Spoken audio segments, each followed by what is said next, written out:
আসসালামু আলাইকুম। আমার নতুন আরও একটি ভিডিওতে সবাইকে আমন্ত্রণ।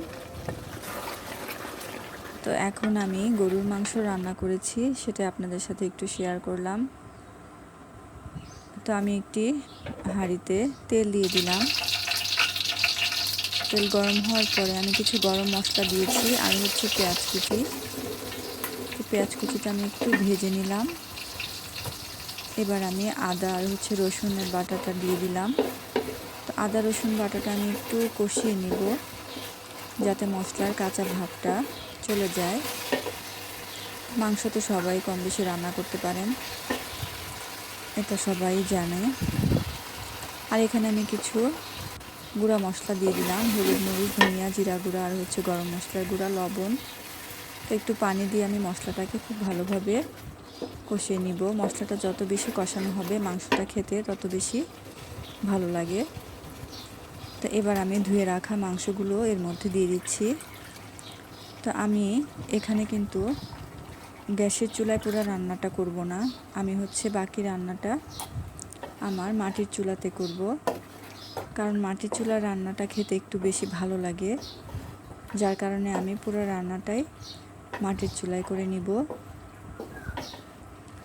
তো আমি সবসময় এটাই করি, গরুর মাংস বা খাসির মাংস এই জাতীয় রান্নাগুলো আমি মাটির চুলাতে করার চেষ্টা করি।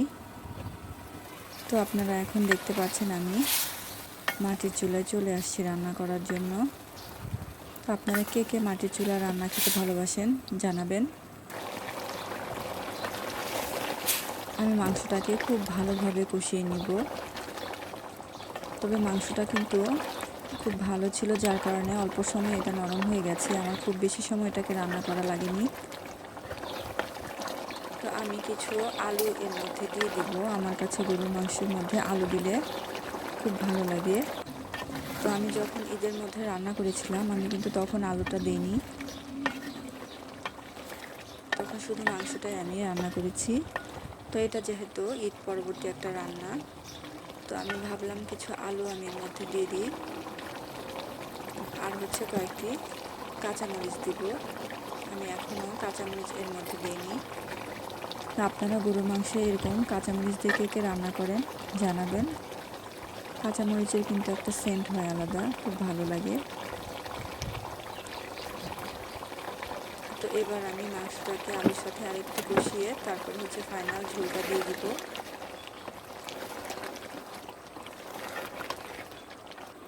তো মাটির চুলার রান্না তো অসাধারণ হয় খেতে। তো ভালো থাকবেন সবাই, আজ এ পর্যন্তই। আল্লাহ হাফেজ।